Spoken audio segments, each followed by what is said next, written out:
चलो, so let's start. कल वाली क्लास में हम डेडलॉक प्रिवेंशन के लिए जो तरीके थे वो ऑलरेडी देख चुके हैं। क्या पता चला हमको कि हम ऑब्वियसली म्यूचुअल एक्सक्लूजन को तो डिससेटिस्फाई नहीं कर सकते, लेकिन होल्ड एंड वेट को डिससेटिस्फाई किया जा सकता है यूजिंग होल्ड और वेट। सिमिलरली नो प्रियम्पशन को डिससेटिस्फाई किया जा सकता है in two different ways, either by the self preemption. इसका मतलब अगर एक प्रोसेस को ये लगता है, अगर प्रोसेस किसी रिसोर्स के लिए रिक्वेस्ट करती है और अगर उसको वेट करने को बोला जाता है तो वो बोलती है अरे ये मेरे लिए अवेलेबल नहीं है, तो वो एक अच्छा इंसान बन के क्या करती है, जितने रिसोर्सेज उसके पास भी अवेलेबल होते हैं वो सब भी रिलीज कर देती है कि बोलो चलो अभी मैं तो नहीं चल सकती, तो मैं अगर कोई और डिपेंड कर रहा हो तो वो अपना काम कर ले और अल्टीमेटली थोड़ी देर बाद में वापस से रिक्वेस्ट करूंगी। सो ये अपना एग्जीक्यूशन तब आगे बढ़ा पाएगी जब सारे के सारे रिसोर्सेज जो इसको रिक्वायर्ड थे वो एक साथ अवेलेबल हो जाते हैं। अनीश, यार अनीश देखो, बाद में बताता हूँ, है ना। दूसरा क्या है, दूसरा ये कहता है कि भूल गया मैं। हाँ, दूसरा ये कहता है कि अगर प्रोसेस किसी रिसोर्स के लिए रिक्वेस्ट करती है तो सबसे पहले आपका ऑपरेटिंग सिस्टम ये चेक करता है कि भाई अगर वो अवेलेबल है तो इसको दे दो। लेकिन अगर वो अवेलेबल नहीं है, इसका मतलब इस प्रोसेस को वेट करना पड़ रहा है, तो वो सबसे पहले ये देखता है कि अगर इस प्रोसेस को वेट करना पड़ रहा है तो वो रिसोर्स के लिए इसने रिक्वेस्ट किया है वो किस किस प्रोसेस के पास अवेलेबल है और वो प्रोसेस क्या कर रही है। अगर वो प्रोसेस उस पॉइंट ऑफ टाइम पे रनिंग स्टेट में, सॉरी, उस पॉइंट ऑफ टाइम पे ब्लॉक स्टेट में नहीं है, इसका मतलब उनका एग्जीक्यूशन आगे बढ़ सकता है, तो इस प्रोसेस को बोलेंगे कि तुम वेट करो। लेकिन अगर सामने वाली प्रोसेस ब्लॉक्ड स्टेट में है तो बोलेंगे अरे वो तो ऑलरेडी ब्लॉक्ड है तो इसको क्यों ब्लॉक करना, तो उस वाली प्रोसेस से जाकर के रिसोर्स छीन लेंगे और जो इसको रिक्वायर्ड था वो रिसोर्स इसको दे देंगे। So it was preemption. ठीक है। तो और जो थर्ड और जो लास्ट वाला था वो क्या था आपका सर्कुलर वेट, कि हमने क्या किया, रिसोर्सेज को एक नंबर असाइन कर दिया था और ये बोला कि प्रोसेस रिसोर्स के लिए सिर्फ दो ही तरीके से रिक्वेस्ट कर सकती है, या तो increasing order of their enumeration में या तो decreasing order of their enumeration में। अगर मैं दोनों में से कोई भी एक अप्रोच यूज करता हूं थ्रू आउट द सिस्टम तो मैं डेडलॉक को अवॉइड कर सकता हूं। ठीक है। आई होप यू अंडरस्टैंड कि प्रिवेंशन में मैं बहुत सारी रिस्ट्रिक्शंस डाल रहा हूँ। स्टार्वेशन के चांसेस बहुत ज्यादा बढ़ जा रहे थे अगर आप देखो तो, है ना, कि मैं प्रोसेसेस से रिसोर्सेज छीन ले रहा था। अगर वो रिसोर्सेज थोड़ी देर बाद अवेलेबल हो जाते तो बाकी रिसोर्सेज उसके पास, बाकी रिसोर्सेज उसने ऑलरेडी होल्ड करके रखे हुए थे तो वो उनके बेसिस पे आगे बढ़ सकते थे। लेकिन अगर वो इस तरीके से रिलीज करने लगे रिसोर्सेज तो अल्टीमेटली क्या होगा कि ओवर द उनको बार बार जब सारे के सारे रिसोर्सेज एक साथ रिक्वायर्ड है तो जब भी वो उसके लिए रिक्वेस्ट करने जाए वो सारे रिसोर्स एक साथ फ्री अवेलेबल हो जाए, इसके चांसेस भी बहुत कम है। इसका मतलब प्रोसेसेस विल स्टार और आपके सिस्टम का जो थ्रूपुट है वो डिक्रीज होगा, आपका सिस्टम आपको स्लो रियलाइज होगा। हाँ या ना। तो आई मीन दो डेडलॉक नहीं आएगा बट सिस्टम से आप जो परफॉर्मेंस एक्सपेक्ट कर रहे थे उस परफॉर्मेंस पे वो काम भी नहीं करेगा। अनीश, अब तुम्हारी बारी। Sir I didn't attend the last class, so sir is it fine to attend this one first? You can actually, but कुछ चीजें हैं शायद जो कल वाली क्लास से रिलेटेड हो तो थोड़ी सी प्रॉब्लम हो सकती है। बट आई डोंट अंडरस्टैंड कि कल वाली क्लास शाम को हुई थी, उसके बाद आज की क्लास हुई है शाम से, आज तक कल शाम से लेकर के आज तक आपको वो 3 घंटे का लेक्चर अवेलेबल, एक तो वो करंटली तुरंत तुरंत अवेलेबल भी नहीं होता, ये भी एक इशू है। मैं आपके ऊपर भी क्या बोलूं कि आपके पास टाइम था, आप देख सकते थे। वो नेक्स्ट डे आता है ना, जो आज वाला सेशन होगा उसका वीडियो आपको कल तक अवेलेबल होता है या सेम डे अवेलेबल हो जाता है तुरंत आप क्लास के बाद?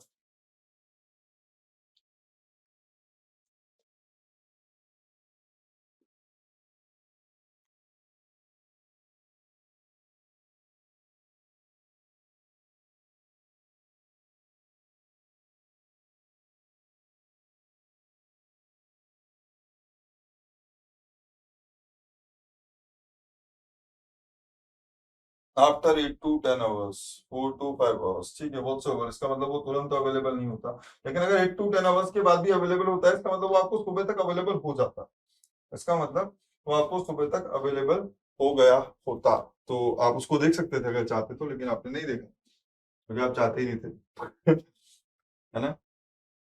चलो, एनीवे, सो लेट्स स्टार्ट। कल हम क्या कर रहे थे, फॉर टाइम बिंग एक चीज देखना, हम एक चीज से निपट चुके हैं, कौन सा, डेडलॉक प्रिवेंशन।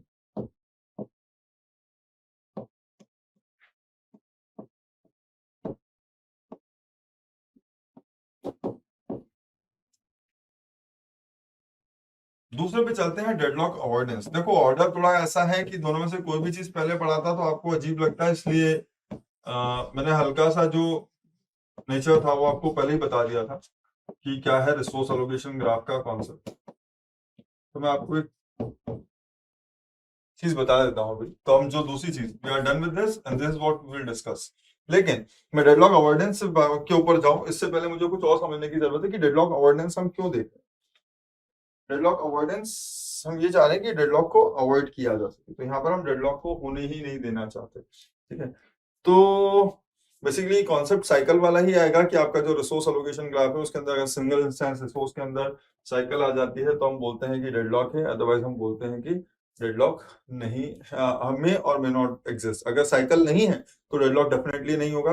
अगर सिंगल इंस्टेंस रिसोर्स है वो साइकिल है तो वहां पर डेफिनेटली डेडलॉक है। अगर मल्टी इंस्टेंस रिसोर्स है और साइकिल है तो डेडलॉक हो भी सकता है, नहीं भी हो सकता, मैं कुछ बोल नहीं सकता, ठीक है। But anyway, don't make your life complicated, वहां पर बाद में चलते हैं, पहले हम डिस्कस करते हैं deadlock avoidance. So to understand the concept of deadlock avoidance you need to understand two different algorithms. What?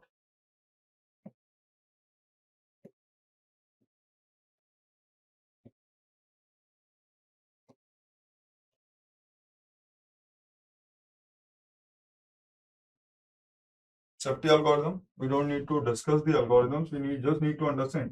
हमको एल्गोरिथम के पॉइंट ऑफ व्यू से ये चीजें पता होने की जरूरत नहीं कि एल्गोरिथम कैसे कर रही है, हमको न्यूमेरिकल्स देखना है कि कैसे उनको सॉल्व करना है, ठीक है। और दूसरी है resource request algorithm.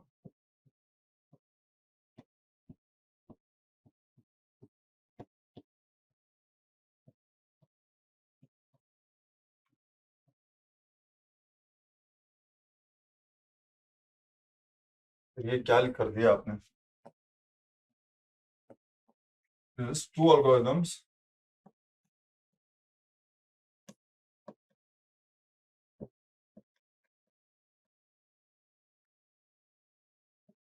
are used together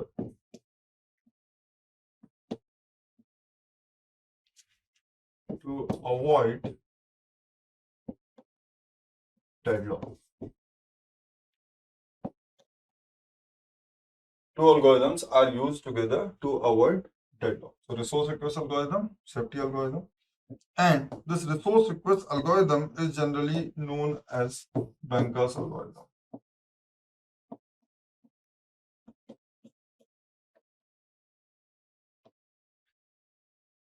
Okay, so this is just another one. इसके दो पर्पस हो सकते हैं, समझेंगे अभी कहानी क्या है। अब देखो क्यों बोलते हैं इसको बैंकर्स एल्गोरिथम, क्योंकि बैंकर जिस तरीके से काम करता है ना लोन देते टाइम, उसी तरीके से ये एल्गोरिथम काम करती है।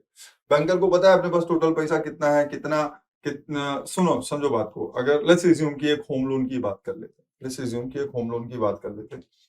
तो अगर आपने देखा होगा कभी भी आप होम लोन लेने जाते हो तो आपको वो सारा का सारा अमाउंट जो आपको होम को कंस्ट्रक्ट करने में रिक्वायर्ड है वो सारा एक साथ नहीं देता है ना। वो आप जैसे जैसे अपना कंस्ट्रक्शन आपका आगे बढ़ता चला जाता है आप उससे रिक्वेस्ट करते हो कि अब इतना और जरूरी है, वो उतना और दे देता है। फिर आप बोलते हो उससे इतना और जरूरी है, वो उतना और दे देता है। लेकिन पूरा लोन जो आपको थ्रू आउट दी टेन्योर मिलेगा, वो टोटल कितना मैक्सिमम आपको लोन मिलेगा, वो सारा का सारा जब आप पहली बार लोन के लिए जाते हो तो लोन सैंक्शन कितने अमाउंट का होता है वो सबसे पहले ही डिफाइन कर दिया जाता है ना। लोन सैंक्शन जितने अमाउंट का होगा वो पहले ही डिफाइन कर दिया जाता है कि भाई आपको मैं मैक्सिमम इतना लोन दूंगा, ठीक है, और इतने इतने स्टेप्स में मैं आपको ऐसे ऐसे लोन दूंगा। ये वाली सारी चीजें हम पहले ही दे देते हैं। उसके अलावा हमको ये पता होता है कि बाकी जो प्रीवियस लोन दिए हुए हैं उनकी ईएमआई से मेरे पास कितना कलेक्शन होने वाला है ना। तो आप ऐसे समझ लो कि जो टोटल लोन आप देने वाले हो वो है कि आप टोटल रिसोर्सेस किसी पर्टिकुलर प्रोसेस को कितने दोगे, किसी पर्टिकुलर इंसान को टोटल घर कंस्ट्रक्शन के लिए कितना लोन दे रहे हो, वो होगा उसको टोटल कितने रिसोर्सेस आपको देना है, ठीक है ना। वो सारे के सारे रिसोर्सेस एट द बिगनिंग तो नहीं दिए जाते, otherwise it will be inefficient utilisation of resources. तो क्या होगा, जैसे जैसे वो रिक्वेस्ट करता जाएगा वैसे वैसे मैं उसको थोड़े थोड़े रिसोर्सेस देता चला जाऊंगा। हाँ, अब एक चीज समझना, अगर बहुत सारे लोग थोड़ा थोड़ा पैसा मांगने आ जाए तो बैंक के पास इतना पैसा तो होता है कि वो सबको थोड़ा थोड़ा पैसा दे दे। समझ रहे हो बात को? बैंक के पास इतना पैसा तो होता है कि वो सबको थोड़ा थोड़ा थोड़ा थोड़ा थोड़ा थोड़ा थोड़ा पैसा दे दे। लेकिन अगर आपके बैंक को पता है कि इसको टोटल 1 करोड़ चाहिए और ये आज की डेट में सिर्फ 5 लाख लेने आया है। अगर उसको पता है कि इसको टोटल 1 करोड़ रुपया चाहिए और आज की डेट में सिर्फ 5 लाख रुपया लेने आया है, तो वो 5 लाख आपको तब तक ही नहीं देगा तब तक जब तक कि वो ये इंश्योर ना कर ले कि वो आगे वाले 95 लाख आपको दे पाएगा। बात समझ लो ना क्या है एक बैंकर्स एल्गोरिथम, क्यों बोलते हैं इसको। अगर आप किसी भी बैंक के पास जाते हो तो पहले मैक्सिमम कितना अमाउंट आपको देना है वो पहले ही डिसाइड कर लेता है कि मैक्सिमम इतना दे पाऊंगा और मैक्सिमम इतना अमाउंट आपको रिक्वायर्ड है, तो मैक्सिमम ये आपके लिए सैंक्शन हुआ है। वो पूरा का पूरा आपको एक साथ भी नहीं देगा, ठीक है। और ऐसा भी नहीं करेगा कि बात पहले आपको 5 लाख रुपए दे दिया और बाद में बोले कि नहीं अब बचा हुआ तो हमारे पास नहीं है भैया। पहले वाला आपको दे दिया 5-10 लाख रुपए और बोला कि अब नहीं है हमारे पास भैया, तुम कहीं और से देखो, अपना घर आधा बना है तो उस ईंट वाले उसमें रहो, उसके ऊपर प्लास्टर वास्टर करवाने की जरूरत नहीं है। ऐसा कभी नहीं होता। सो दैट्स द आइडिया कि banking sector actually does exactly the same thing, कि वो आपको एक छोटा सा अमाउंट भी तभी लैंड करेगा जब वो आपका जो रिमेनिंग अमाउंट है उसकी जो आपकी रिक्वायरमेंट है उसको फुलफिल कर पाए। आया ना, that's the general situation and that's why we call it banker's algorithm, क्योंकि ये एल्गोरिथम एग्जैक्टली उसी कॉन्सेप्ट पे काम करती है कि अगर आप मुझसे जब भी कोई प्रोसेस चालू होगी तो सबसे पहले प्रोसेस ये बताएगी कि मेरी किसी पर्टिकुलर रिसोर्स की मैक्सिमम रिक्वायरमेंट क्या है, ठीक है। और वो जब उसको ऑपरेटिंग सिस्टम को पता होगी कि इसकी मैक्सिमम रिक्वायरमेंट ये है, तो जब वो उसमें से सबसे पहले जाकर के कुछ थोड़े से रिसोर्सेज मांगेगा, उसमें से थोड़े से रिसोर्सेज मांगेगा, तो वो ऑपरेटिंग सिस्टम ये चेक करेगा कि अरे ये जो पूरे के पूरी प्रोसेस हैं या फिर ये जो बहुत सारे लोग हैं जिनको मैंने लोन दे रखा है, इसका मतलब ये जो बहुत सारी प्रोसेस हैं जो मुझसे रिसोर्स रिक्वायर करने वाले रिसोर्स की रिक्वेस्ट कर रही है, अगर मैं ये जो थोड़ा सा लोन में ये मांग रहा है, इसका मतलब ये जो थोड़े से रिसोर्सेज ये मांग रहा है, अगर ये इसको दे दूं तो ये देने के बाद भी क्या मैं बाकी सारी जो प्रोसेस हैं उनके एग्जीक्यूशन को सेटिस्फाई करवा पाऊंगा किसी न किसी ऑर्डर में। अगर ऐसा है तो वो आपको लोन दे देगा, अदरवाइज वो आपको नहीं देगा। इसका मतलब अगर ऐसा है तो सिस्टम आपको रिसोर्स दे देगा, अदरवाइज सिस्टम आपको रिसोर्स नहीं देगा। एग्जैक्टली सेम चीज होती है आपकी रिसोर्स रिक्वेस्ट एल्गोरिथम में, इसीलिए इसको कहा जाता है बैंकर्स एल्गोरिथम। Clear everyone? ये समझ में आया that why it takes its name from banker's algorithm, इसको क्यों बैंकर्स एल्गोरिथम बोलते हैं।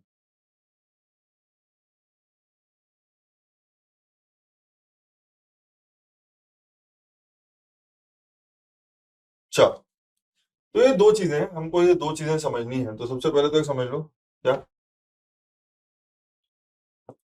हाँ,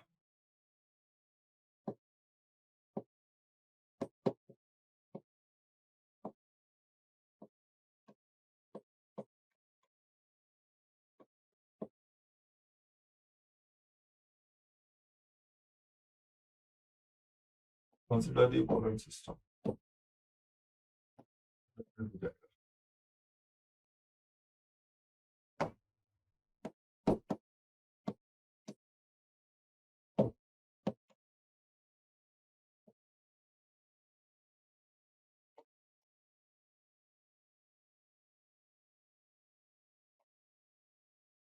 ये है आपका system.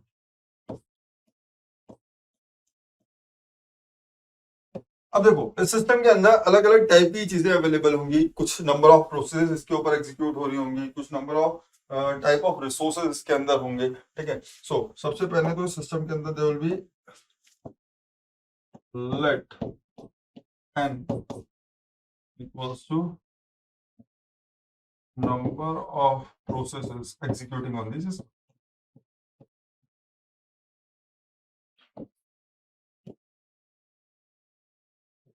M equals to types of resources.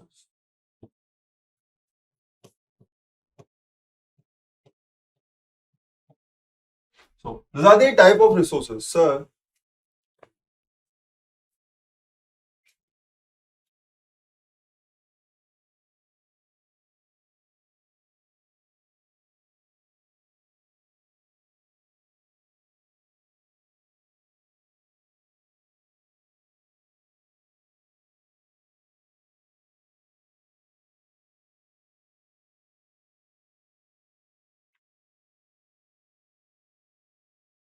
यार एक तो आप लोगों को समझ में नहीं आता, मैंने बता दिया क्या आपको रिसोर्स एलोकेशन ग्राफ से कैसे निकालना है कि वहां पर डेडलॉक है या नहीं।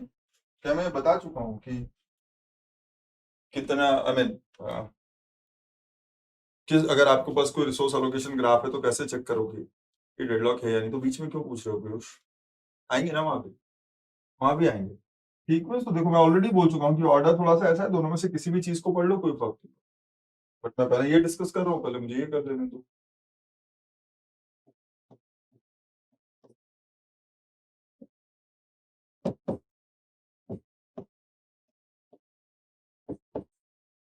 And this is total number of resources of each type. So there are m different types of resources. पहले तो इसको पलटाने दो, स्प्रेड करता है। There are m different type of resources. Let's assume R1, R2, R3 up to Rm. So I don't know how many instances of R1 are available.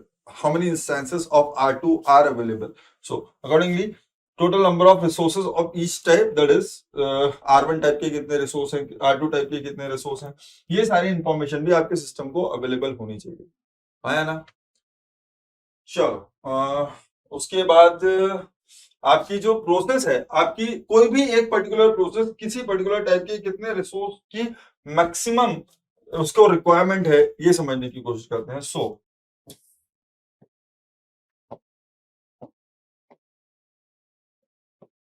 Maximum need of a process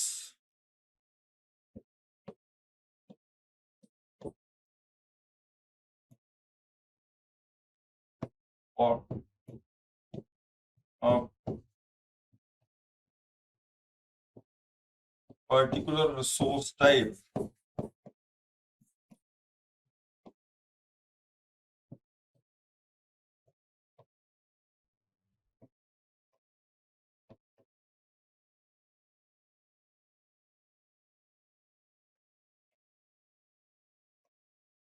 noted by। सो हम बात कर रहे हैं vector need की, need what process, it will be one of the n processes, comma, it will be one of the m resources।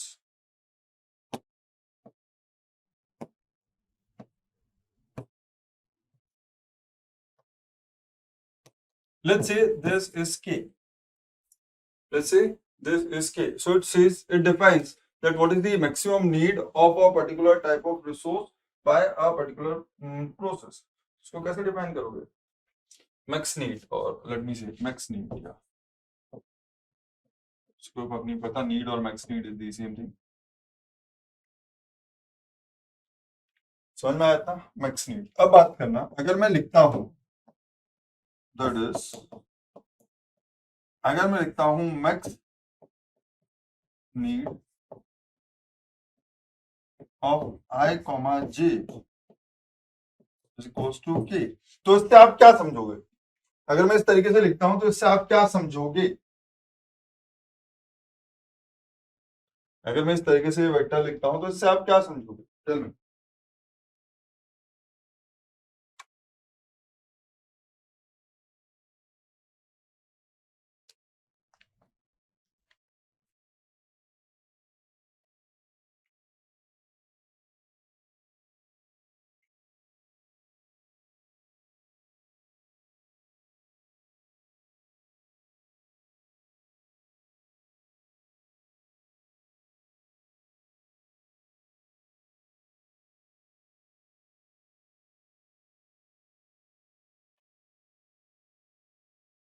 Correct Shubhendu. So this represents what? This is the maximum number of processes। तो मैंने n को किससे denote किया था, number of processes से, और m को किससे डिनोट किया था, टाइप ऑफ रिसोर्सेस से। So this will denote the which number of process, and this will denote the which type of process। So this eventually represents that process I requires process maximum need of process I with respect to resource type J is equals to K। इसका मतलब process I को जे type के resources की जो maximum need है वो कितनी होगी, ये होगी।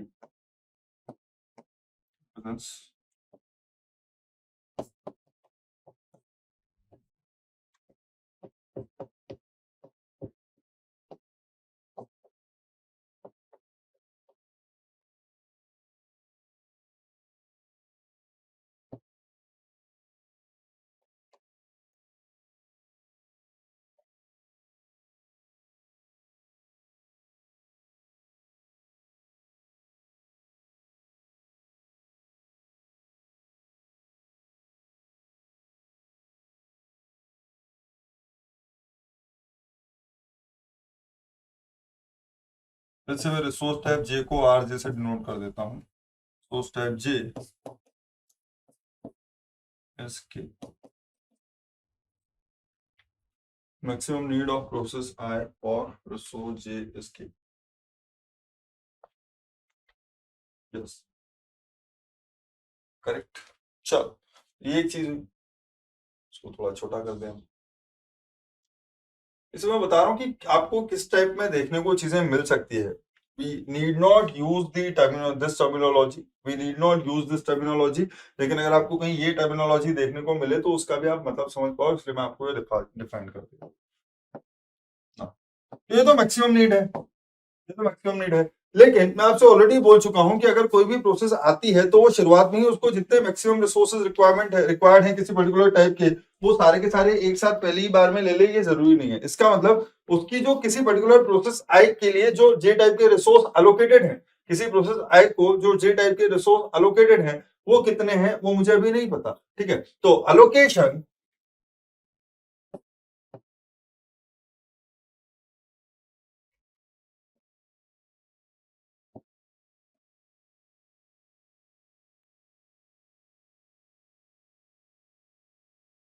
Of resources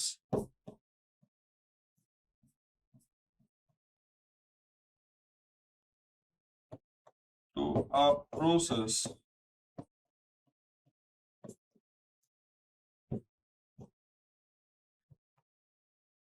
is denoted by what?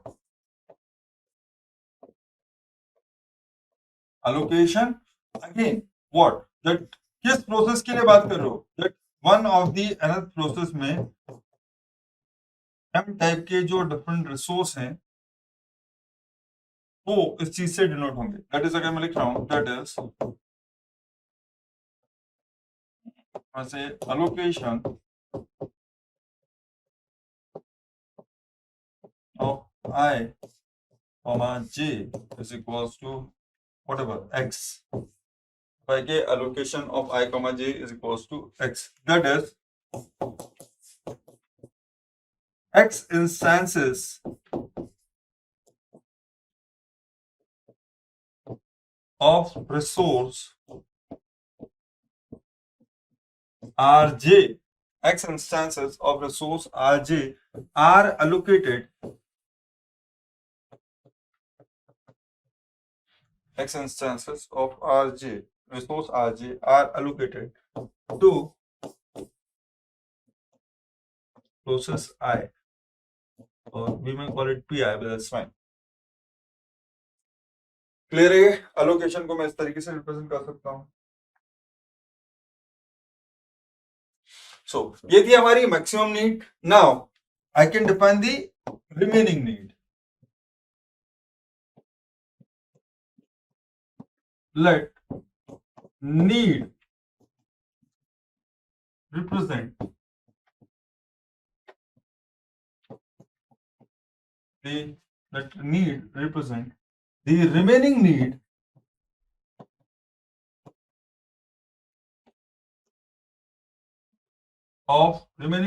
of process I for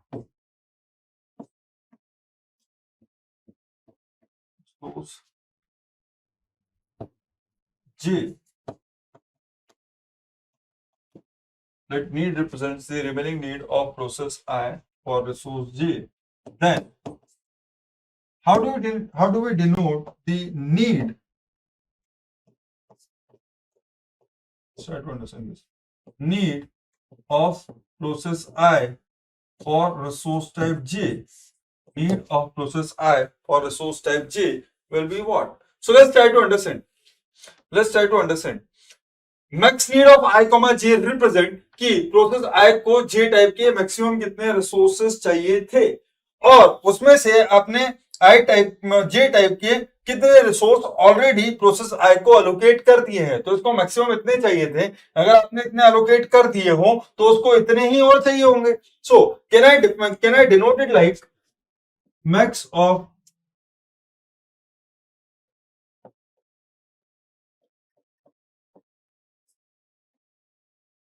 max need of I comma j minus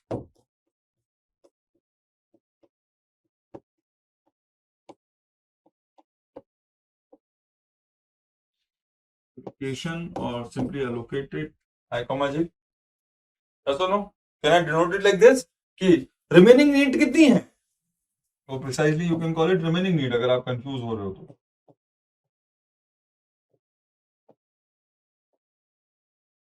remaining need कितनी है? टोटल जितने चाहिए थे, मैक्सिमम जितने चाहिए हो सकते थे, उसमें से जितने एलोकेटेड हो चुके हैं उतने तो उसके पास ऑलरेडी है ना.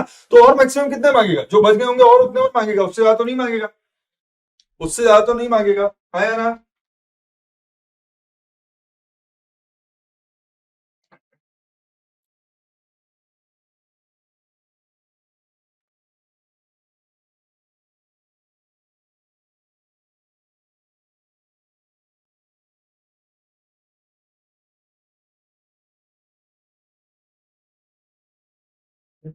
एक और वेक्टर हम यूज कर सकते हैं, available M.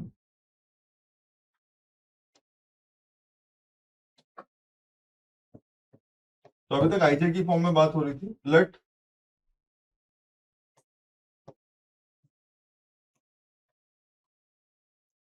Available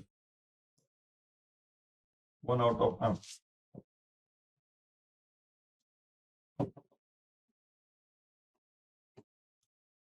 represent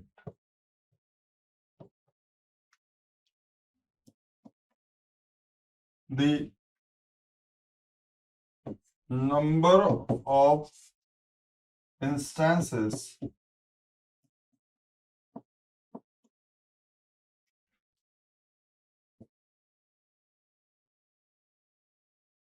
of a particular type resource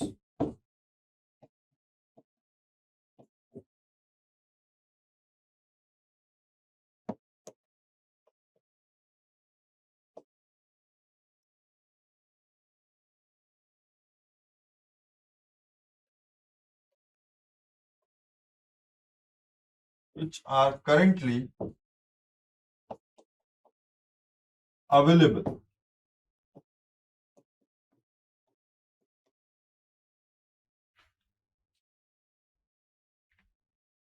What does it mean if I say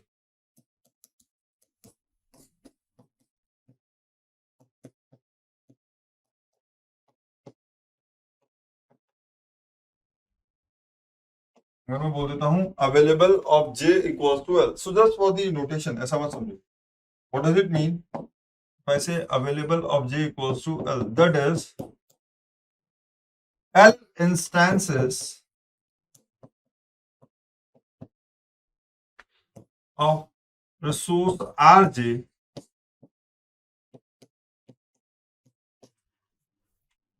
are free. बाकी सब किसी ना किसी को दे रखे हैं. बाकी और भी अगर इंस्टेंसेस होंगे तो वो किसी ना किसी को दे रखे हैं, लेकिन इतने इंस्टेंसेस जो हैं वो उसके पॉइंट ऑफ टाइम पर फ्री हैं. That can be represented using this particular matrix.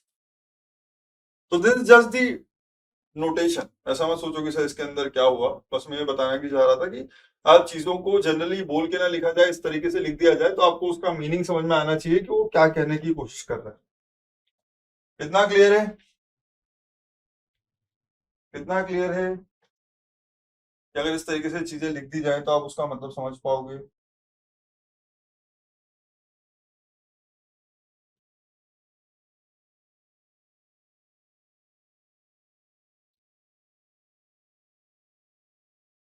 Available like total money in bank, total at that point of time.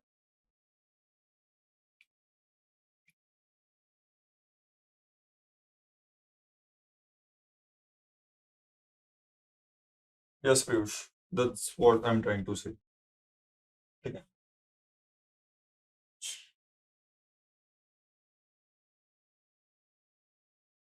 Okay, so this is your system. Your system may be in two states. Samajhna?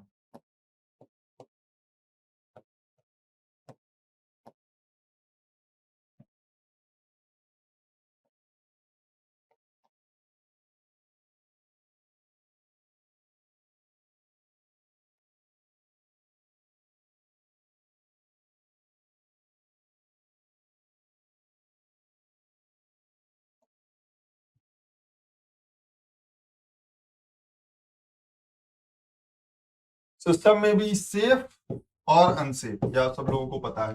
When do I say that the system is safe? कब बोलते हैं हम system safe है? So just note down.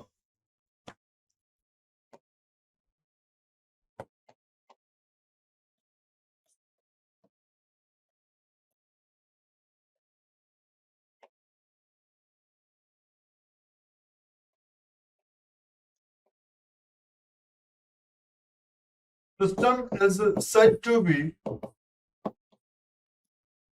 in a safe state. System is said to be in safe state if need of all the processes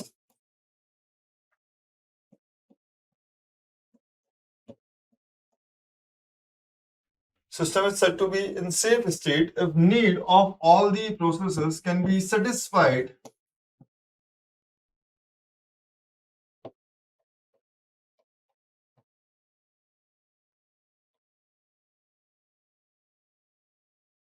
in some order. नहीं समझ में आएगा, एक मिनट में आ जाएगा. System is said to be in safe state if need of all the processes can be satisfied in some order.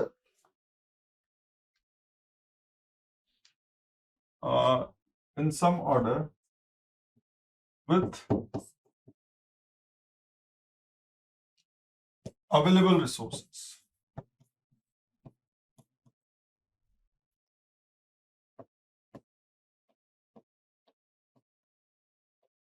अब एक चीज समझना, सुनो अच्छे से, मैं जो बोल रहा हूँ उसको देखो. अगर आपके पास एक प्रोसेस है, अगर आपके पास एक प्रोसेस है, अगर आपने उसको कुछ रिसोर्सेज दे दिए हैं, अगर एक प्रोसेस है आपने उसको कुछ रिसोर्सेज दे दिए हैं और अल्टीमेटली वो प्रोसेस अपना एग्जीक्यूशन कंप्लीट कर लेती है. अल्टीमेटली अगर उसकी जितनी मैक्सिमम नीड थी, अगर आपने उसको सारे के सारे रिसोर्सेज दे दिए हैं, तो एक पॉइंट ऑफ टाइम के बाद वो प्रोसेस अपना एग्जीक्यूशन कंप्लीट कर लेगी, है ना?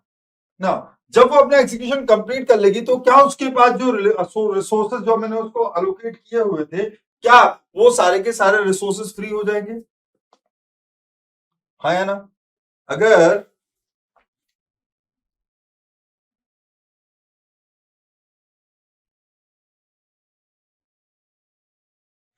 एक प्रोसेस है, उसकी जितनी रिक्वायरमेंट है, अगर मैं उसको सारे के सारे रिसोर्सेज दे दूं, तो क्या वो प्रोसेस अपना एग्जीक्यूशन कंप्लीट करके और वो सारे रिसोर्स अवेलेबल फ्री कर देगी? यस. और बाद में क्या वो सारे के सारे रिसोर्सेज अवेलेबल रिसोर्सेज का पार्ट बन जाएंगे? यस सर, ऑब्वियसली वो अवेलेबल रिसोर्सेज का पार्ट बन जाएंगे, है ना? तो मैं बोल रहा हूँ satisfy in some order with available resources, so at every point of time the matrix for available resource will change after the execution of one process. That is, once you satisfy the need of one particular process, all the allocated resources to that process will also become available after a while, and those can be used for satisfying the need of remaining processes. हाँ, चलो, हो सकता है ऐसे समझ में ना आए. So system is said to be in safe state if need of all the processes can be satisfied in some order with available resources. So let's try to understand this with an example.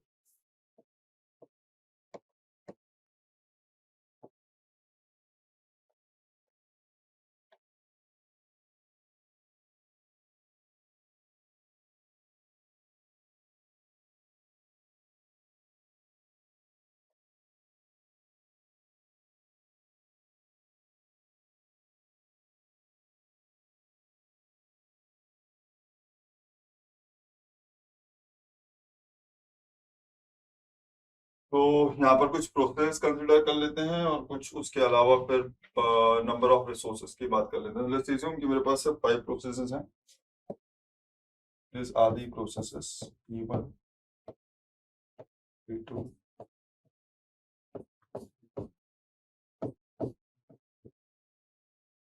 P5. Questions में क्या है? Maximum need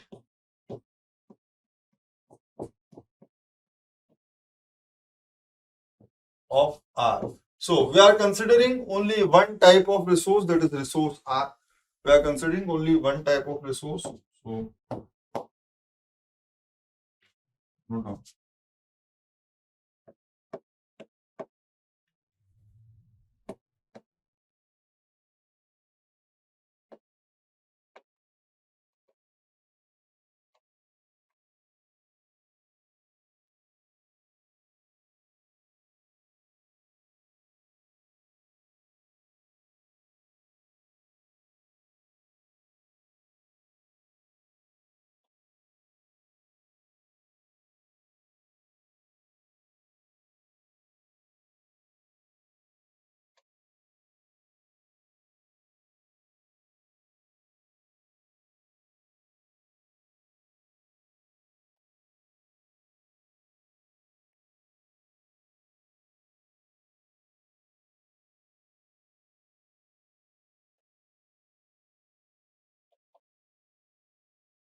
and there are 25 copies. So एक ही resource है R और उसकी total 25 copies हैं. Let's assume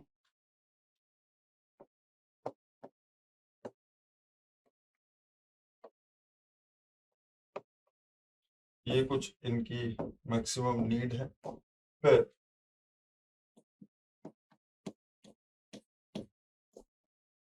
when you have allocation of R कि किस पर्टिकुलर प्रोसेस को कितनी कॉपीज ऑफ R allocated हैं.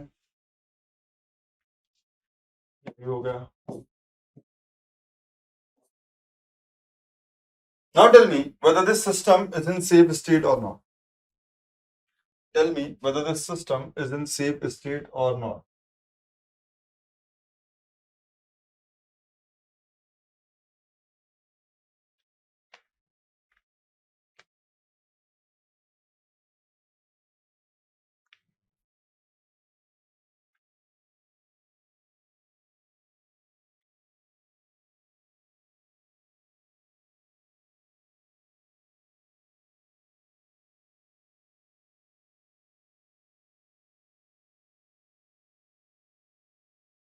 हाँ हाँ, टाइम तो दे दिया मैंने. कब मैंने तुमसे तुरंत पूछ लिया कि बताओ.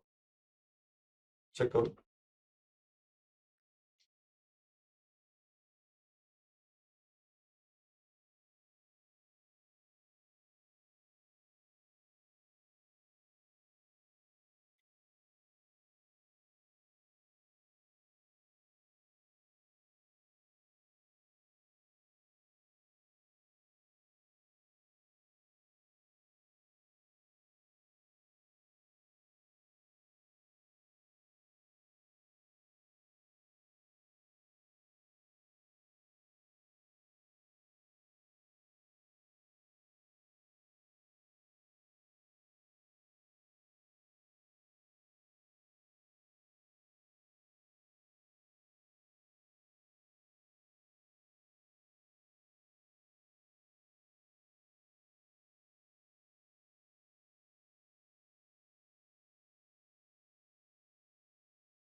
नहीं पीयूष, नहीं समझे आप चीज को. रूपम करेक्ट,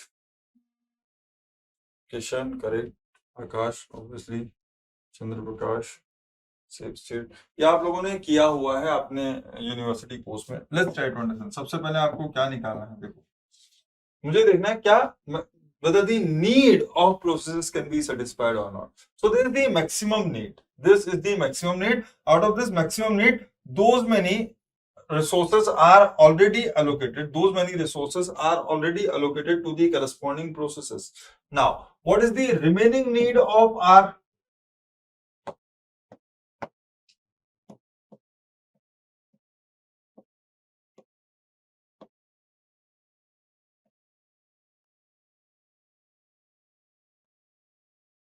तो मैक्सिमम कितनी थी याद करो, ऑलरेडी बता चुका हूं. How do you define the remaining need? Remaining need is nothing but the maximum need minus the allocation. Maximum need minus the allocation. So maximum need is 8 and you have already allocated 4 resources. Therefore 4 more instances of resource R are required by process P1. 3 more instances of resource R are required by process P2. 6 more instances of resource R will be required by process P3. 8 more instances will be required by this particular process, and 6 minus 3, 3 more instances will be required by process 3. Now one more thing which you need to know is the available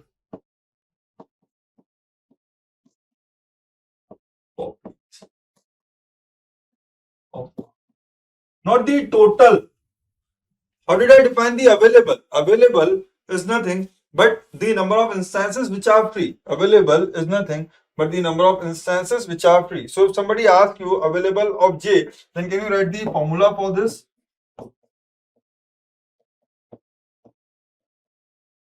Available for J can be defined as what? Total number of copies of type J resource. total number of copies of type J resource minus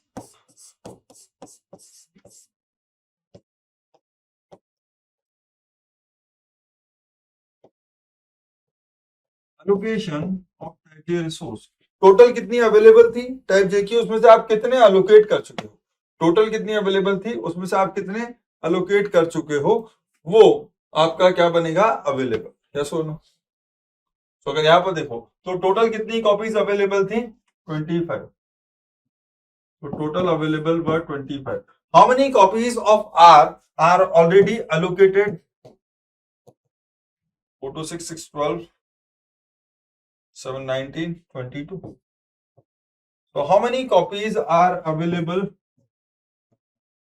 3 copies of resource are available at this point of time. Clear? Yes, in same state as 3 copies are available.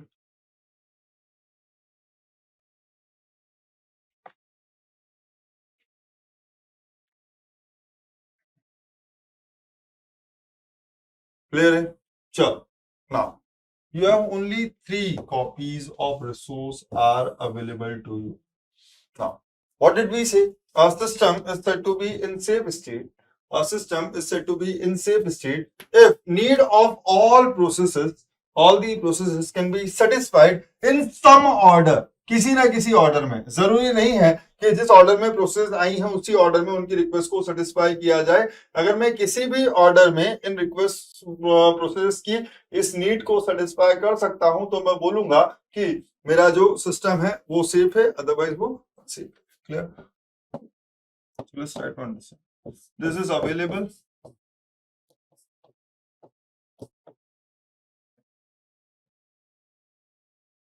Process. This will become current available.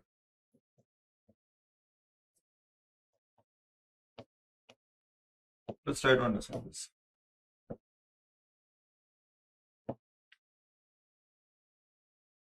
Initially, how many copies are resource are available? Initially, 3 copies of resource are available. We are not defining the algorithm because it will become very tricky और आपको tricky क्या मतलब वो बहुत ज्यादा time consuming और खराब हो जाएगी, रटना पड़ेगा, कोई मतलब नहीं है। सीधे सीधे कॉन्सेप्ट को समझो। आपके पास 3 कॉपीज ऑफ रिसोर्स आर है। सो 3 कॉपीज ऑफ रिसोर्स आर से ना तो मैं P1 को एग्जीक्यूट कर सकता हूं, ना ही मैं P3 को एग्जीक्यूट कर सकता हूं, ना ही मैं P4 को एग्जीक्यूट कर सकता हूं। लेकिन if these 3 copies of resource are made available to process P2, then process P2 can complete its execution. Yes or no? Similarly, if these 3 copies of resource are made available to process P5, then process P5 can also complete its execution. Yes? तो sir starting में हमारे पास 2 choice थी, किसको दें, किसकी copy दे दो? मैं आपको दोनों चीजें बता देता हूं। तो let's do one thing that can again be a question, तो इसको भी साथ साथ निपटा ही देते हैं।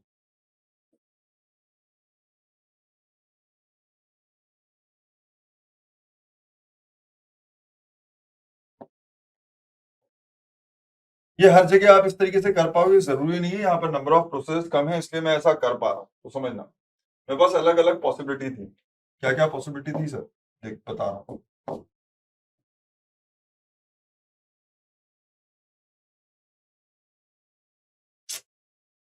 करूंगा नहीं,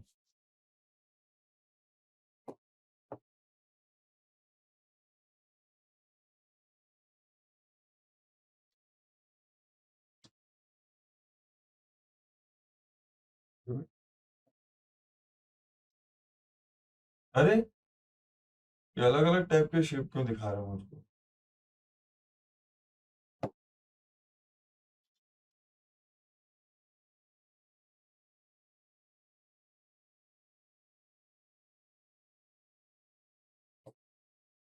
हाँ जी बनी। चलो पहले तो समझाने की कोशिश करता हूँ कि कर क्या रहा हूँ, वरना दुखी हो जाओगे। अवेलेबल 3 है प्रोसेस, मैं 2 चीजें कर सकता हूँ, या तो मैं इनिशियली प्रोसेस P2 को एग्जीक्यूट कर सकता हूँ या P5 को एग्जीक्यूट कर सकता हूँ। तो लेट्स एज्यूम कि मैं P2 को एग्जीक्यूट करता हूँ, तो मेरे पास करंट अवेलेबल कितने हो जाएंगे after execution? So let's assume that these are the 3 resources if these three resources are given to process P2, then process P2 at some point of time will complete its execution, and if process P2 completes its execution, how many total number of resources will become available at this point of time? 5, right? क्यों? ये 3 आपने इसको दिए, ये जो 3 आपने दिए इसको यूज कर लिए, और इसके बाद जो पहले से 2 अलोकेटेड थे, क्या वो भी फ्री हो जाएंगे after the complete execution? Yes sir. तो अगर कोई मुझसे पूछता है sir what will be the current available, current available will be nothing but available plus allocated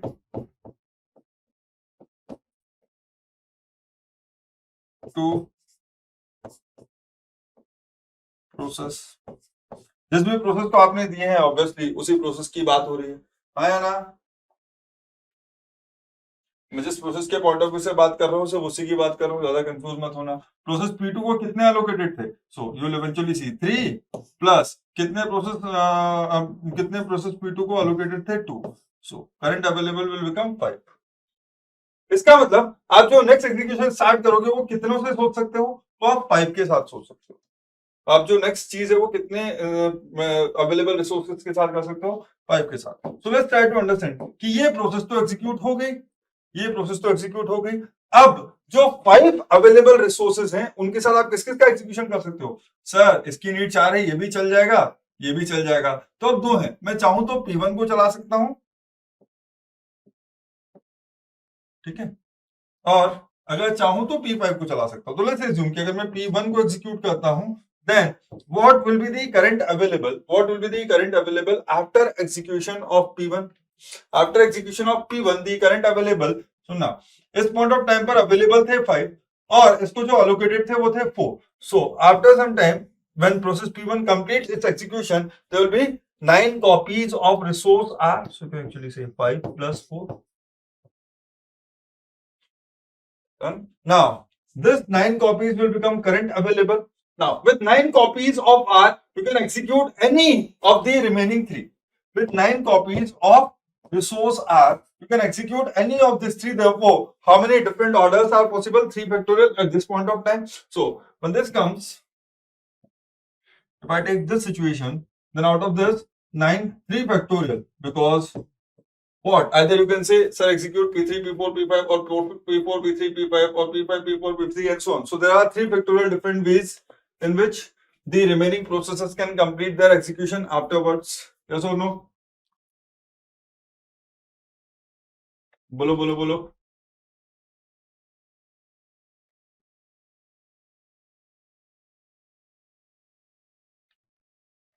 yes. Similarly एक मैं दूसरा ऑर्डर बताने की कोशिश कर रहा हूं, मैं सिर्फ समझाने की कोशिश कर रहा हूं कि है क्या। सो अगर मैं दूसरा लेता है, लेट्स अज्यूम कि मैं स्टार्ट P2 से ही करता हूं, लेट्स अज्यूम कि मैं स्टार्ट P2 से ही करता हूं, और P2 के बाद जो मैं एग्जीक्यूशन कर रहा हूं वो P1 का नहीं कर रहा हूं। P2 के बाद क्योंकि यहाँ पर 5 है तो मैं ये कर सकता, मैं 2 कर सकता था, P1 एंड P5। तो अगर मैं नेक्स्ट स्टार्ट करता हूं, नेक्स्ट जो एग्जीक्यूशन है वो करता हूं प्रोसेस P5 का। नेक्स्ट एग्जीक्यूशन अगर मैं करता हूं प्रोसेस P5 का, so after execution of P5 कितने इंस्टेंसेस रिसोर्स अवेलेबल होते हैं? After execution of P5 I will have 3 available plus 5, 5 plus 3 8, 5 plus 3 8. Now with the 8 copies again I can have 3 factorial. Why? Because अगर मेरे पास 8 instances है तो भी मैं P1 को भी एग्जीक्यूट कर सकता था, P3 को भी एग्जीक्यूट कर सकता था, P4 को भी एग्जीक्यूट कर सकता था। So if we start from P2 and P1, then we will have 3 factorial. If we start from P2 and after P2, rather than executing P1, if we execute P5, then also we will have 3 factorial different ways. Yes or no? Similarly, we could have started from P5.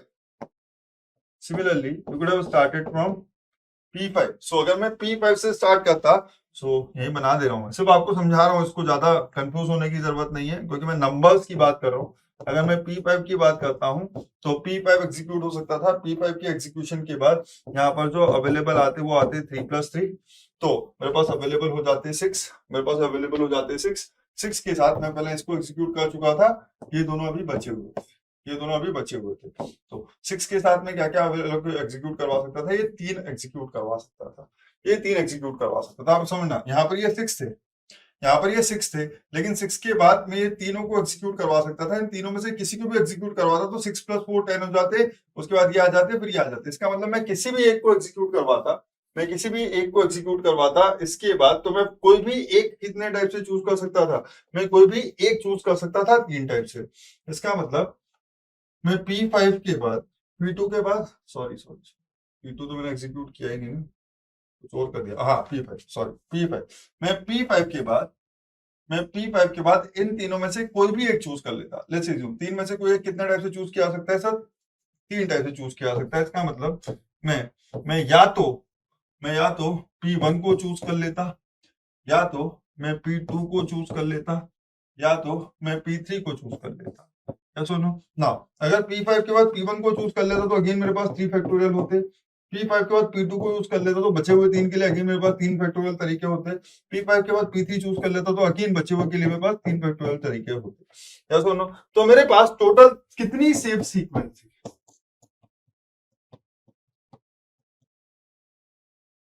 क्या इतने total orders थे? सुनना जो पूछ रहा हूं, क्या इतने टोटल ऑर्डर्स थे जिनमें मैं प्रोसेस को एग्जीक्यूट करवा सकता था सच दैट उनका एग्जीक्यूशन कंप्लीट हो जाता? अभी आप कुछ समझे नहीं हो, मैं कुछ और बता रहा हूँ, आप शायद सिर्फ एक चीज के ऊपर सोच रहे हो, मैं बहुत सारी और दूसरी चीजें इसके अंदर कंबाइन करने की कोशिश करूंगा। ठीक है, तो मैंने आपको एक जनरल ऑर्डर बताया। मैंने बोला कि अगर मैं P2 एग्जीक्यूट करवाता तो P2 के बाद मेरे पास दो ऑप्शन होते। P2 के बाद मैं या P1 एग्जीक्यूट करवा सकता था या P5 एग्जीक्यूट करवा सकता था।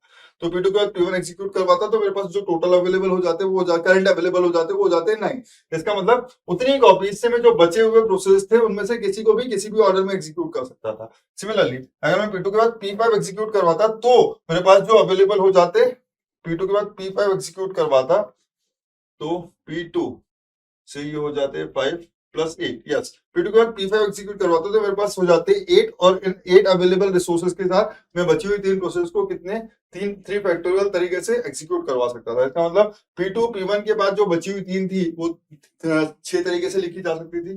P2 P5 के बाद जो बची हुई 3 थी वो भी 6 तरीके से लिखी जा सकती थी। P5 के बाद आपके पास 3 ऑप्शन थे, P1 P2 P3। Now P5 के बाद अगर P1 लिखता तो बची हुई 3 को 3 फैक्टोरियल तरीके से कर सकता था। P5 के बाद P2 लिखता तो बची हुई 3 को 3 फैक्टोरियल तरीके से कर सकता था। और P5 के बाद P3 एग्जीक्यूट करता तो रिमेनिंग 3 को 3 फैक्टोरियल तरीके से एग्जीक्यूट कर सकता था। इसका मतलब मैं कितने डिफरेंट तरीकों से जो प्रोसेस थी उनकी नीड को सेटिस्फाई करवा सकता था। 3 factorial + 3 factorial + 3 factorial + 3 factorial + 3 factorial, तो टोटल कितने 30, 6 + 6 + 6 + 6। सो यहाँ पर 30 डिफरेंट ऑर्डर्स हैं in which processes can be executed such that all the processes can complete their execution. हाँ या ना? बोलो यस और नो। क्लियर है ये सबको कि मैं क्या बड़बड़ा रहा हूँ इतनी देर से? समझ में आ रहा है? हाँ, बात समझना। सिर्फ एक आंसर देना जो मैंने आपसे पूछा था, क्या system is said to be in safe state if need of all the processes can be satisfied in some order with available resources। तो अगर मैं किसी भी एक ऑर्डर में आपकी प्रोसेस की नीड को सेटिस्फाई कर देता तो मैं बोल सकता था कि मेरा जो सिस्टम है वो सेफ है। तो मैं बोल सकता था कि मेरा जो सिस्टम है वो सेफ। हाँ, ठीक है। Now there may be more than, also next thing is the order in which the processes can be executed, the order in which the processes can be executed such that the system is safe is called safe sequence। वो order जिसके अंदर मैं process को execute करवा करके आपके system को safe रख सकता हूं वो कहलाता है आपका सेफ सीक्वेंस। ठीक है, सो इस पूरे को यहां से हटा दो, इस पूरे को यहां से हटा दो। मैंने आपको जितनी भी चीजें बताई हैं वो सिर्फ एक्सप्लेनेटरी पर्पस से थी। मैं आपको बस एक सिंपल सा लॉजिक दे देता हूँ, आप सिर्फ उतना रखना, और उसके बाद जो रिमेनिंग चीजें हैं वो सिर्फ नोट्स में रखना। उसके बाद जो रिमेनिंग चीजें हैं वो सिर्फ नोट्स में रखना।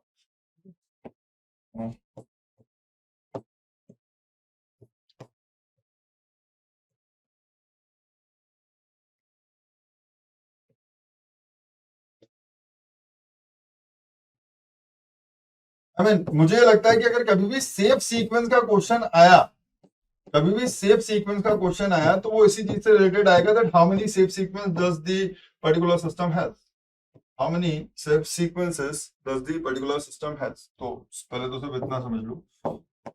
चलो इसको देखो यहाँ पर आपके पास अवेलेबल प्रोसेस है 3। उसके बाद अगर आप P2 को एग्जीक्यूट कराते हो तो करंट अवेलेबल हो जाएंगी 3+2, तो करंट अवेलेबल हो जाएंगी 3+2।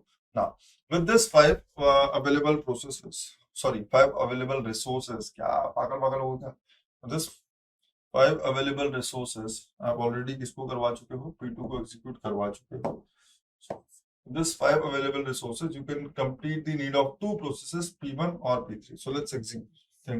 We complete the execution of process P1. So how much will be available after the execution of P1? 9 processes will be available. So with this 9 processes, you can take any order. With this 9 processes, you can take any order. So let's assume that we try to execute P3 afterwards. So after P3, how many resources will become available? 9 plus 6 are already allocated, so this 6 will become available. So the next available will be 15.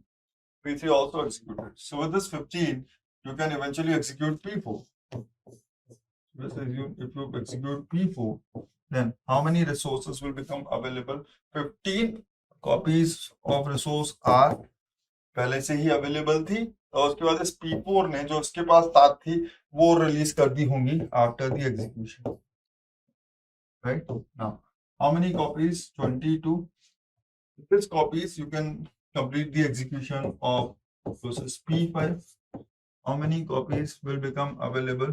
This will be 22 plus the allocated is equals to 3. So last में जो आपके पास number of resources आने चाहिए, जो last में जो number of resources आने चाहिए, that will be equals to total. तो एक्स्ट्रा तो नहीं आ जाएगा ना, जितने थे वही फ्री होंगे फिर लास्ट में जाकर के अल्टीमेटली, है ना।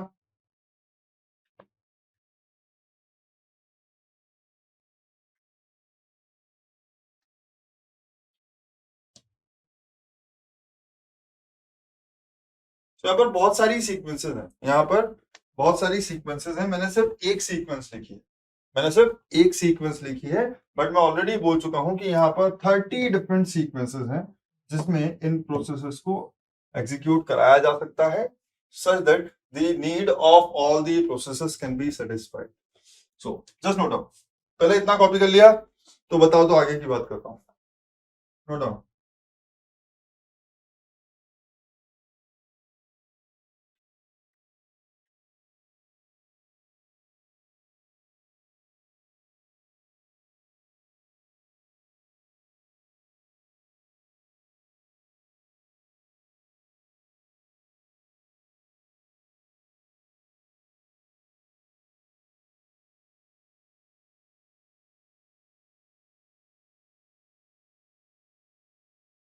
चलो लिखो,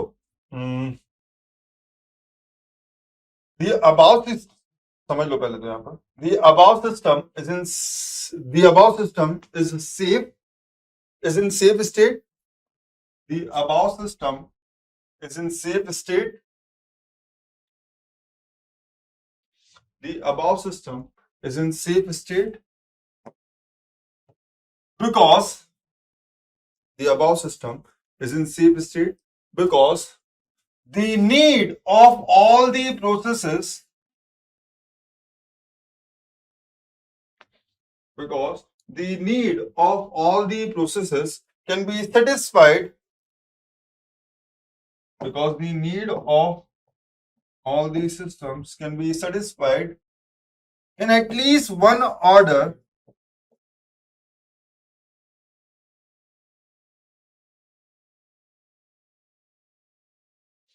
need of all the processes can be satisfied in at least one order. Example, हमने क्या order लिया है? P2, P1, P3, P4, P5. With at least one order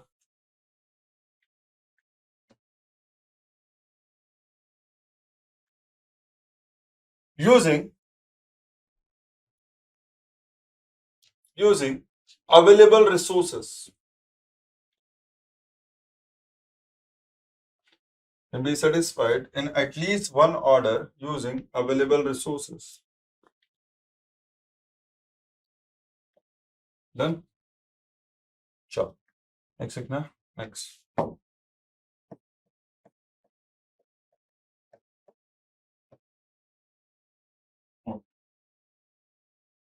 The order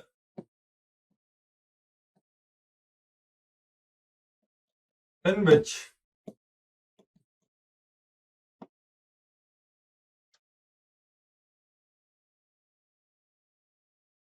if processes are executed,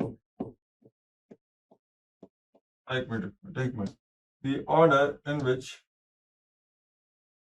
we can execute or we can complete. The order in which we can complete. The order in which we can complete the execution. The order in which we can complete the execution of all the processes. The order in which we can complete the execution of all the processes with available resources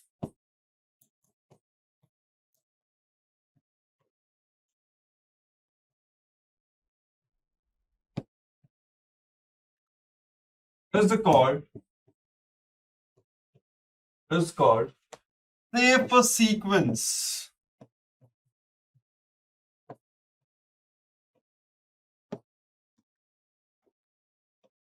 It's called safe sequence. Next.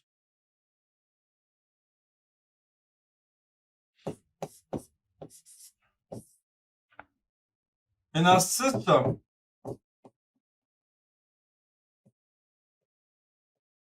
which is in safe state,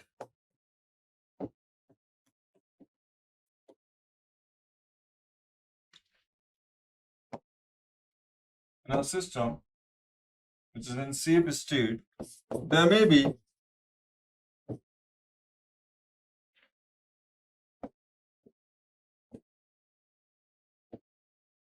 more than one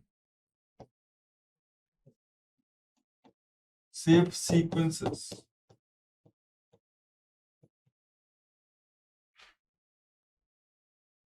There may be more than one safe sequences. Clear? So if I ask you that how many safe sequences exist in this system, then what will be the answer? If I ask you that how many safe sequences exist in this system, then what will be the answer?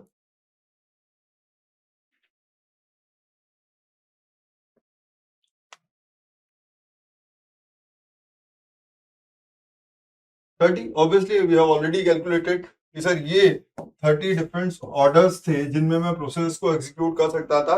तो मैं इसकी बात कर रहा था कि आपको एक क्वेश्चन ये पूछा जा सकता है, सिंपल ये पूछना कि सिस्टम सेफ है या नहीं, सिंपली ये पूछना कि सिस्टम सेफ है या नहीं. इस टाइप का क्वेश्चन गेट में आना लाइक मतलब आ गया तो आ जाते हैं, ऐसा नहीं है, but will be dam easy. लेकिन अगर वो आपसे कोई इजी चीज पूछेगा तो आपसे सिली मिस्टेक्स करवाने का स्कोप रखेगा. अगर वो आपसे कोई इजी चीज पूछेगा तो वहां पे वो चाहेगा कि आदमी एक आध चीज भूल जाए या एक आध ऑर्डर कैलकुलेट करना भूल जाए, ठीक है, तो उसका आंसर गलत हो जाए. तो वो वाली चीजें वहां पर देखते हैं कि आप कितने अलर्ट हो. आप जब एक सिंपल सा क्वेश्चन आपसे पूछा जा रहा है तो आप उसमें जल्दबाजी तो नहीं कर दे रहे. तो इस टाइप से एक क्वेश्चन ऐसा पूछा जा सकता है that given a sequence how many safe sequence exist for this particular system, है ना. सो बस ये याद रखना कि सिंपली ये बताना कि सिस्टम सेफ है या नहीं ये एक अलग कहानी है, बट उसके अलावा ये भी कैलकुलेट करने को पूछा जा सकता है कि टोटल कितनी सेफ सीक्वेंसेस पॉसिबल हैं. तो मैं इतनी देर से वो जो कहानी कर रहा था, मैं सिर्फ आपको यही समझाने की कोशिश कर रहा था कि अगर आपको कोई सिस्टम दिया जाए तो आप कैसे कैलकुलेट करने के लिए प्रोसीड करोगे. It's just an aptitude kind of thing. इसके लिए कोई फॉर्मूला नहीं है, इसके लिए कोई भी फॉर्मूला नहीं है. अगर आप सोच लो कि सर बता दो कैसे करेंगे तो इसका कोई तरीका नहीं है. It's an aptitude type of question कि given the situation if you know the concept of safe sequence then whether you are able to calculate the number of safe sequences in this particular system or not. So don't think that there will be any formula related to this. But I'm just saying that if the system, I mean, the order in which the execution of all the processes can be completed with the available resources will be called safe sequence, and there may be more than one safe sequence. So is it necessary that there will always be? No, I'm saying in a system there may be more than one safe sequence, or otherwise there will be at least one safe sequence. If the system is in safe state, then there will be at least one safe sequence. But we are saying there may be more than one safe sequence. Sure. Now, तीसरी चीज याद रखना, इसका मतलब आपका जो system है वो दो स्टेट में रह सकता है क्या?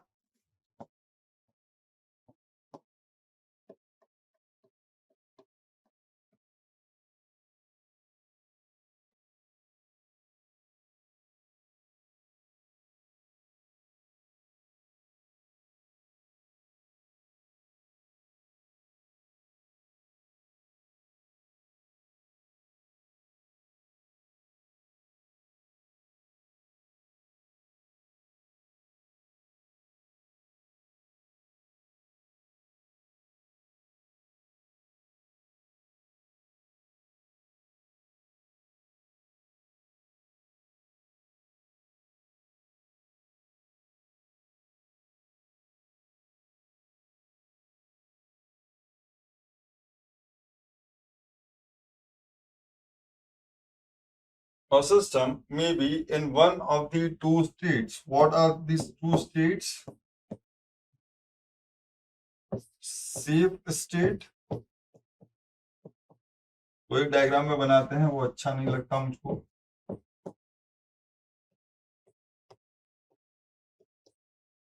Unsafe state. What do I mean by safe state? At least one safe sequence exists.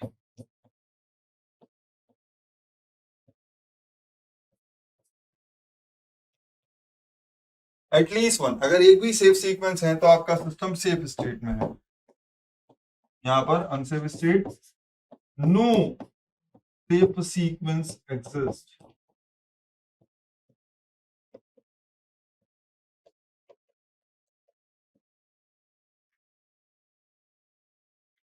ना, ये लास्ट चीज है जो इंपॉर्टेंट है, आपको समझ में आनी चाहिए. अगर सिस्टम सेफ स्टेट में है तो फिर वहां क्या था? Deadlock.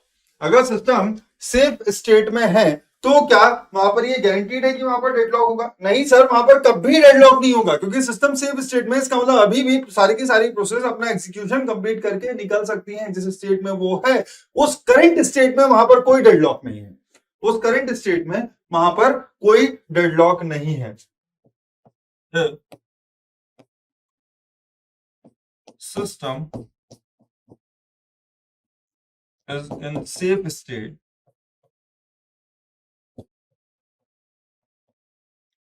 then there is no deadlock.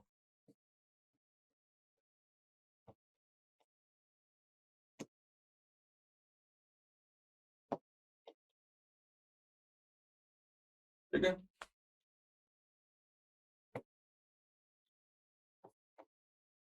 But अगर सिस्टम अनसेफ है, तो क्या मैं बोलूं कि वहां पर डेडलॉक है? अगर सिस्टम अनसेफ स्टेट में है देन डज इट मीन कि वहां पर डेडलॉक है? बोलो.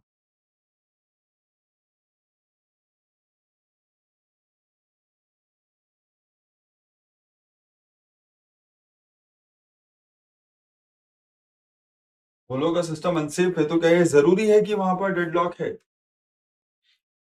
तो ये चीज याद रखना, मे और मे नॉट भी. मैं इसका भी एग्जांपल दे दूंगा.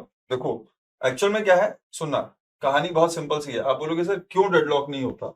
अगर मैं यहाँ पर आपको इसी, कहाँ गया यार क्वेश्चन, ये रहा.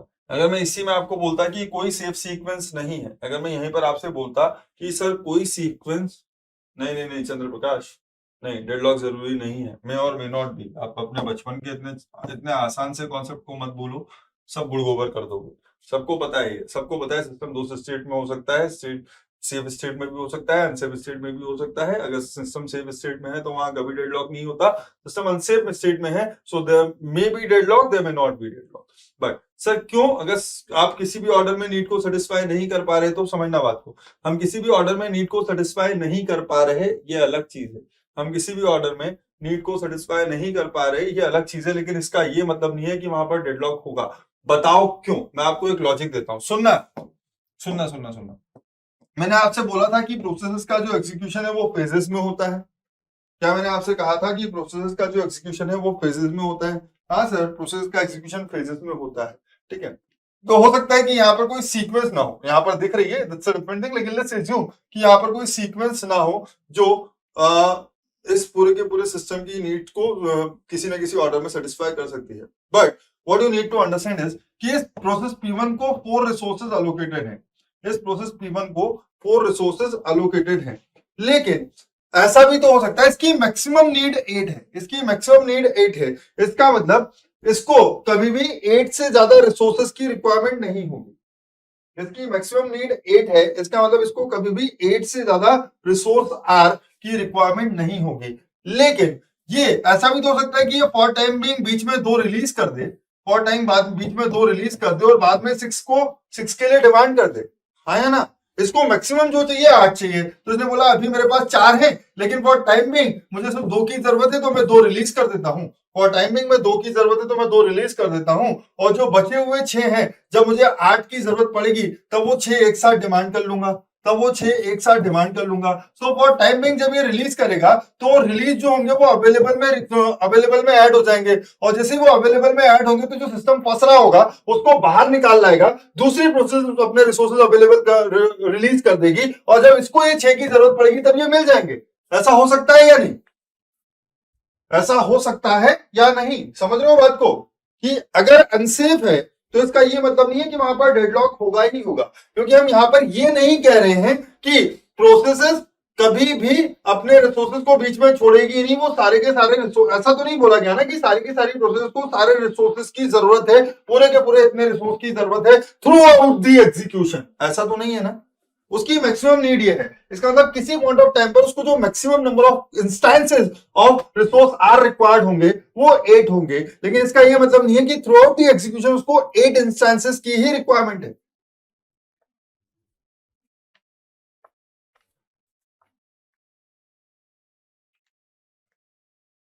Clear?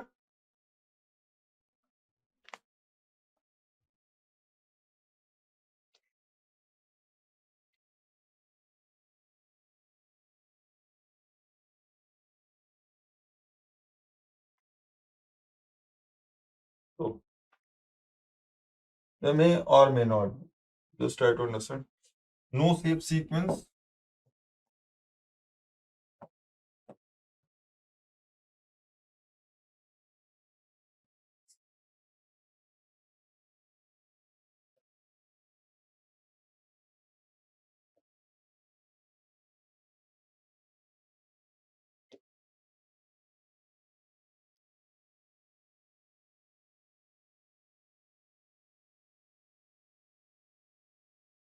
Deadlock may exist or may not exist. So that's the concept जिसको आप समझना है। मैं ये बोल सकता हूं कि सिस्टम सेफ होगा तो डेडलॉक नहीं है। मैं अदरवाइज बोल सकता हूं if system is in safe state there is no deadlock. But अगर उल्टा बोल रहे हैं देयर इज डेडलॉक, अगर कोई मुझसे ये बोले कि देयर इज डेडलॉक तो फिर system has to be in unsafe state. So unsafe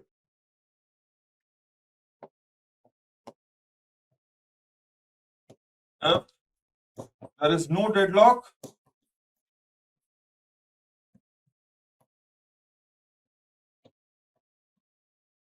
then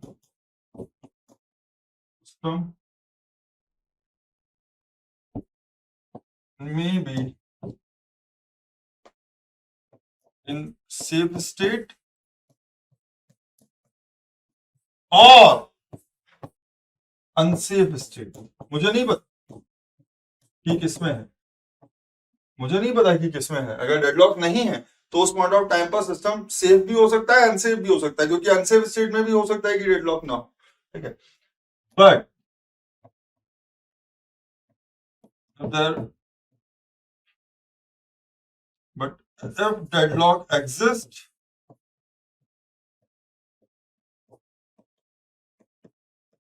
then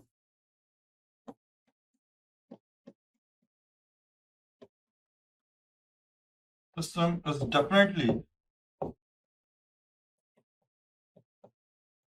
in unsafe state.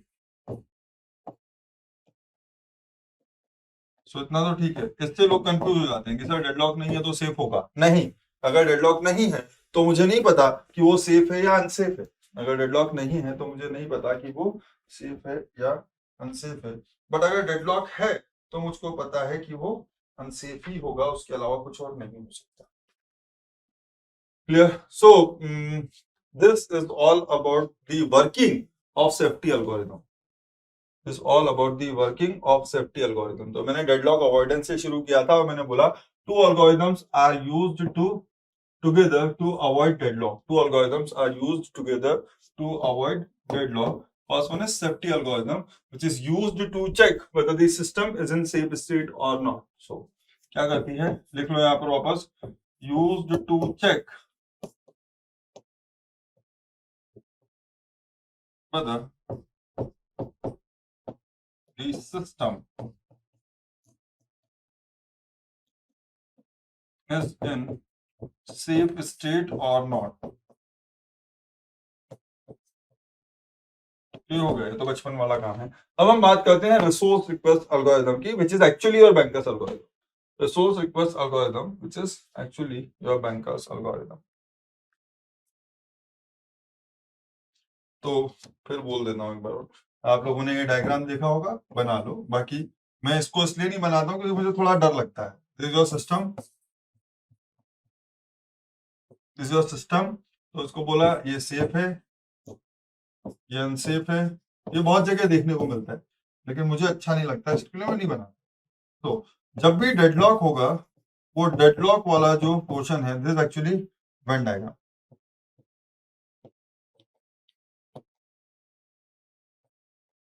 And this Venn diagram should be with respect to system state।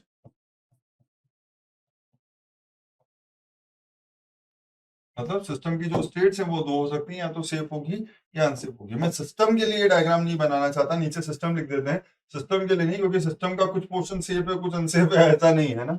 System का कुछ पोर्शन सेफ है और कुछ unsafe है, ऐसा नहीं है। सो अगर मैं बोलता हूँ ये, so there will be no deadlock.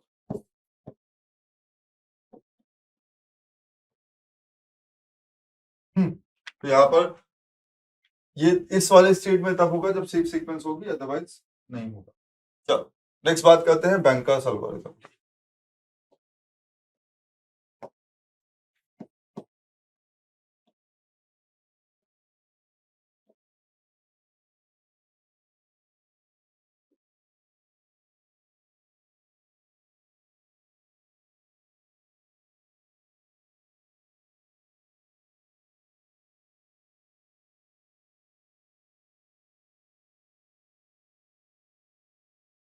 Resource request algorithm और बैंकर्स एल्गोरिथम। तो सबसे पहले यहाँ ये समझना कि जरूरी नहीं है, सुनना, जरूर एक्चुअल में प्रोसेस कैसे होती है। मैं आपको ऑलरेडी बता चुका हूँ कि प्रोसेस कैसे होती है। अगर कोई भी आपका क्या है, अगर कोई भी आपका प्रोसेस है, अगर वो रिसोर्स के लिए रिक्वेस्ट करता है तो हमारे पास सेफ्टी एल्गोरिथम है। We already know the safety algorithm, इतना समझ लो। अगर सिस्टम सबसे पहले तो सेफ स्टेट में होना चाहिए। सिस्टम एवरी स्टेट पे किसी स्टेट में होना चाहिए, सेफ स्टेट में होना चाहिए। ठीक है। सो रिसोर्स रिक्वेस्ट एल्गोरिथम और the banker's algorithm tries to ensure that the system always remain in safe state. अगर वो हमेशा सेफ स्टेट में है तो कभी भी डेडलॉक होगा ही नहीं, है ना। So just note down bankers algorithm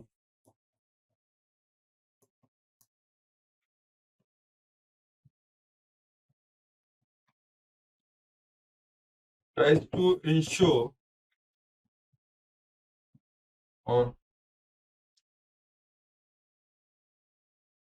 ensures that system always remains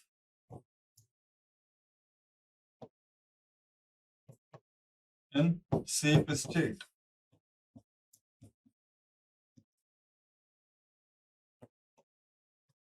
That is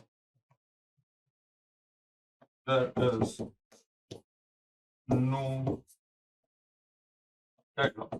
तो क्या करेगा, सुनो, अगर जनरली हम क्या बोलते हैं, जनरल हमारी कैरेक्टरिस्टिक क्या है, जनरली हम ये बोलते हैं कि अगर किसी प्रोसेस ने किसी रिसोर्स के लिए रिक्वेस्ट किया, सुनना, जनरली हम क्या बोलते हैं कि किसी प्रोसेस ने किसी रिसोर्स के लिए रिक्वेस्ट किया तो ऑपरेटिंग सिस्टम ये चेक करता था कि वो रिसोर्स अवेलेबल है या नहीं है। अगर रिसोर्स अवेलेबल है तो वो उसको दे देता था, वरना प्रोसेस को ब्लॉक कर देता था। ये जनरल होता है, ये जनरल होता है। लेकिन अब ऐसा नहीं होगा। तो सर बोले अब कैसा होगा, अब ऐसा होगा कि अगर कभी भी सबसे पहले तो हम ये हम इंश्योर करते ही चले आ रहे हैं कि सिस्टम सेफ स्टेट में है। तो अभी भी करंट स्टेट आपके सिस्टम की सेफ स्टेट होगी, ठीक है। So let's assume that the system currently the system is in safe state. Now उस पॉइंट ऑफ टाइम पर अगर कोई भी प्रोसेस किसी रिसोर्स के लिए रिक्वेस्ट करती है, अगर उस पॉइंट ऑफ टाइम पर कोई भी प्रोसेस किसी रिसोर्स के लिए रिक्वेस्ट करती है, तो आपका जो ऑपरेटिंग सिस्टम है वो रिसोर्स रिक्वेस्ट एल्गोरिथम और सेफ्टी एल्गोरिथम को साथ में चलाएगा। मतलब क्या करेगा, सबसे पहले तो वो बोलेगा कि लेट्स एज्यूम कि इस प्रोसेस ने जो रिसोर्स मांगा है वो मैं इसको दे दूं। अगर उतना है ही नहीं तो फिर तो बात ही खत्म हो गई। अगर रिसोर्स है ही नहीं तो ऑपरेटिंग सिस्टम कुछ करता ही नहीं है, बोलता है चलो कर लो, ब्लॉक हो जाओ, क्योंकि है ही नहीं, जितना तुम मांग रहे हो उतने मेरे बस की है ही नहीं, है ना। लेकिन अगर वो रिसोर्सेज अवेलेबल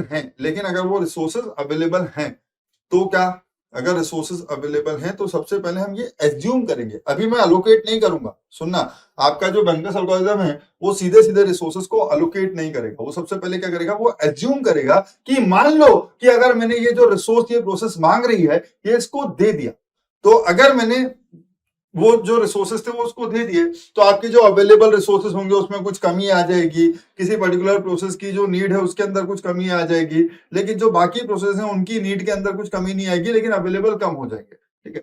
तो अब वो जो रिमेनिंग अवेलेबल रिसोर्सेज हैं, अगर उन रिमेनिंग अवेलेबल रिसोर्सेज से भी मैं सारी की सारी प्रोसेसेस की नीड को किसी न किसी ऑर्डर में सेटिस्फाई करवा दे सकता हूं। इसका मतलब अभी अभी प्रोसेस ने जो रिक्वेस्ट की है, अगर उस रिक्वेस्ट को सेटिस्फाई करने के बाद भी मैं सिस्टम को सेफ रख सकता हूं तो मैं इस प्रोसेस को ये रिसोर्सेस अलोकेट कर दूंगा।